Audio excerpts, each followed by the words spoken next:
To my channel. अस्सलामुअलैकुम। हमारा आज का बेबीज बॉयज नेम है हसन।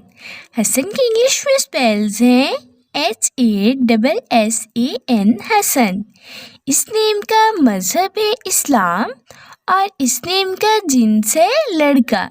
ये एक इस्लामिक नेम है और ये लड़कों का रखा जाता है नाम हसन। इस नेम के मायने हैं प्यारा, खूबसूरत। और हमारे प्यारे हज़रत मोहम्मद सल्लल्लाहु अलैहि वसल्लम के नवासे का नाम भी हज़रत हसन अलैहिस्सलाम था।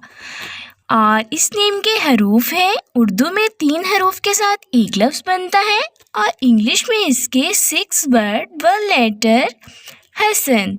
इस नेम की तफसील है मोहम्मद हसन, हसन अली। इस तरह से हम ये नाम रख सकते हैं लड़कों का। आप भी अपने नाम का मायने जानने के लिए कमेंट्स में अपना नाम लिखें और मायने जानिए। एंड अपने नाम की स्पेशल वीडियो बनवाने के लिए भी आप मेरे कमेंट बॉक्स में अपना नाम कमेंट कर सकते हैं। And please subscribe my channel, like, comment and share. Okay dears, फिर मिलेंगे न्यू नेम न्यू वीडियो के साथ। अपना ख्याल रखिएगा, दुआओं में याद रखिएगा। अल्लाह हाफिज़।